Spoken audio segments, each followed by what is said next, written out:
Alhamdulillahirabbil alamin wassalatu wassalamu ala nuril mubin sayyidina wa maulana Muhammad wa ala alihi wa sahbihi ajmain amma ba'd. Alhamdulillah, kita akan melanjutkan kisah-kisah teladan Rasulullah Shallallahu Alaihi Wasallam dan nyampai di bagian ketiga. Kali ini kita akan membahas tentang sabar yang dirindukan. Saudaraku, jika kita didolimi, apa yang akan kita lakukan? Melawan, diam, tak berdaya, atau mengumpat dalam hati? Banyak dari kita yang ketika didolimi akan mengumpat terang-terangan atau di dalam hati. Semoga engkau celaka, kau akan mendapatkan balasan yang setimpal dari apa yang kau lakukan. Mungkin itulah yang akan kita lakukan. Namun, sungguh berbeda dengan yang dilakukan oleh Rasulullah SAW. Beliau tidak pernah membalas kedoliman dan perlakuan kasar yang ditunjukkan kepada beliau dengan ucapan-ucapan yang buruk. Beliau justru mendoakan orang-orang yang mendolimi beliau. Bukan doa agar mereka diazab, melainkan doa agar Allah memberikan petunjuk kepada mereka. Saudaraku, mari kita simak kisah berikut.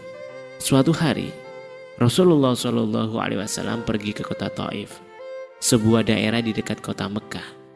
Tujuan beliau adalah berdakwah dan menyampaikan risalah yang diperintahkan oleh Allah Subhanahu wa Ta'ala.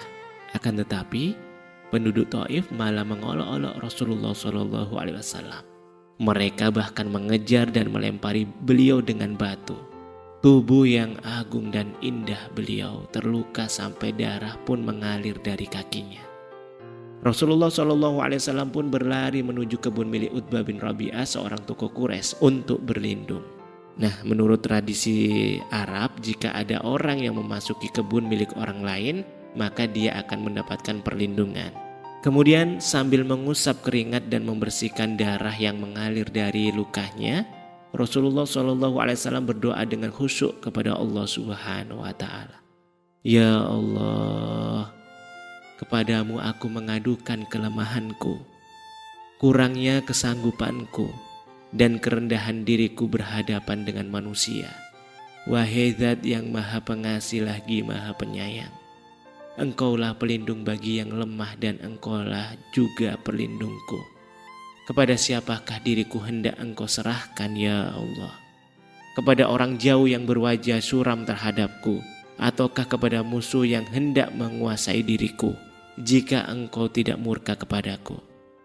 Semua itu tak akan pernah aku hiraukan, karena sungguh besar nikmat yang telah Engkau limpahkan kepada aku ya Rabb. Aku berlindung pada cahayamu yang menerangi kegelapan dan mendatangkan kebajikan di dunia dan di akhirat. Sungguh tiada daya dan kekuatan apapun selain atas kehendak-Mu ya Rabb. Dalam sumber lain, Sayyidah Aisyah radhiyallahu anha bercerita, wahai Rasulullah, pernahkah engkau mengalami peristiwa yang lebih berat daripada peristiwa perang Uhud? Kemudian Rasulullah SAW menjawab, aku telah mengalami berbagai penganiayaan dari kaumku. Namun penganiayaan yang terberat yang pernah kurasakan ialah pada hari Aqabah, ketika aku datang dan berdakwah kepada Ibnu Abdi Yalil bin Abdi Kilal. Akan tetapi ia menolakku hingga aku tersentak sampai tak sadarkan diri karena sebab kasarnya bentakan Ibnu Abdi Yalil kepadaku. Kemudian aku baru tersadar ketika sampai di Karnut Tha'alib. Lalu aku mengangkat kepala dan pandanganku. Tiba-tiba datanglah malaikat Jibril alaihissalam memanggilku seraya berkata, sesungguhnya Allah telah mendengar perkataan dan jawaban kaummu terhadapmu, dan Allah telah mengutus malaikat-malaikat penjaga gunung untuk kau perintahkan sesukahmu. Rasulullah SAW melanjutkan, kemudian malaikat penjaga gunung memanggilku dan mengucapkan salam kepadaku. Mereka berkata, wahai Nabi Muhammad, utusan Allah, aku adalah malaikat penjaga gunung. Tuhanmu telah mengutusku kepadamu agar engkau memerintahkanku dengan sesukahmu. Jika engkau suka, aku bisa membalikkan gunung di sampingmu ini tepat di atas kepala mereka. Namun, Apa yang dijawab Rasulullah SAW? Rasulullah menjawab dengan jawaban yang sangat indah. Jangan lakukan itu. Aku justru berharap semoga Allah Subhanahu wa Ta'ala mengeluarkan dari tulang sulbi mereka keturunan-keturunan yang menyembah Allah semata dan tidak mempersekutukannya dengan suatu apapun. Saudaraku, inilah sikap Rasulullah SAW.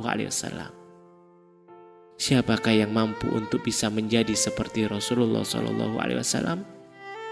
Hati siapa yang tak tersentuh jika membaca cerita seperti apa yang kita kisahkan tadi? Maka sungguh sangat benar pujian Allah Subhanahu wa Ta'ala kepada Rasulullah SAW. Laqad ja'akum rasulun min anfusikum azizun 'alaihi ma anittum harisun 'alaikum bil mu'minina raufur rahim. Sungguh telah datang kepadamu seorang rasul dari kaummu sendiri. Berat terasa olehnya penderitaan yang kamu alami. Dia sangat menginginkan keimanan dan keselamatan bagimu. Ia penyantun dan penyayang terhadap orang-orang yang mukmin. Coba kita renungi betapa mulianya baginda Nabi Muhammad SAW, yang beliau inginkan agar kaumnya selamat di dunia dan di akhirat. Rasulullah SAW tidak ingin berniat keburukan untuk kaumnya. Justru Rasulullah SAW selalu menginginkan kebahagiaan dunia akhirat untuk kaumnya. Tapi terkadang ada sebagian kaum yang menolak. Dan Alhamdulillah, kita saat ini bisa menjadi umat Nabi Muhammad SAW.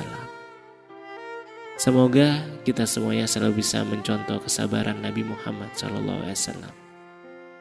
Seperti akhlak yang diajarkan oleh Rasulullah SAW kepada para sahabat, para aulia Allah, dan para ulama-ulama solihin. Mereka yang memiliki kebersihan hati, yang mencontoh baginda Nabi Muhammad SAW, kepada hewan mereka rahmat.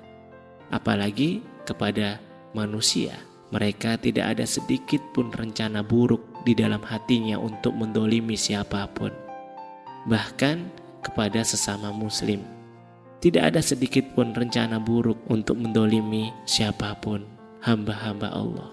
Nah, akhlak yang seperti ini, kesabaran yang seperti ini yang dicontohkan oleh baginda Nabi Muhammad SAW yang harus kita contoh, karena beliau Rasulullah SAW adalah teladan yang terbaik.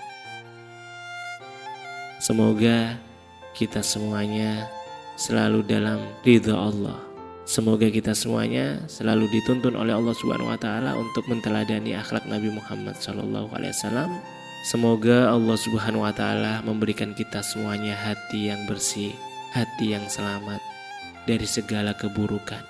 Semoga Allah Subhanahu wa Ta'ala menjadikan seluruh keluarga kita, seluruh dzurriyyah kita semuanya memiliki hati yang bersih dan hati yang selamat, yang diridhoi oleh Allah Subhanahu wa Ta'ala di dunia, di barzah, dan di akhirat. Semoga Allah Subhanahu wa Ta'ala menghilangkan sifat-sifat buruk yang ada di dalam hati kita. Kita sesama muslim saling mencintai karena Allah. Kita tidak mudah meremehkan orang lain. Dan semoga Allah Subhanahu wa Ta'ala menyelamatkan kita semuanya di dunia, di barzah, dan di akhirat. Amin, amin ya rabbal alamin.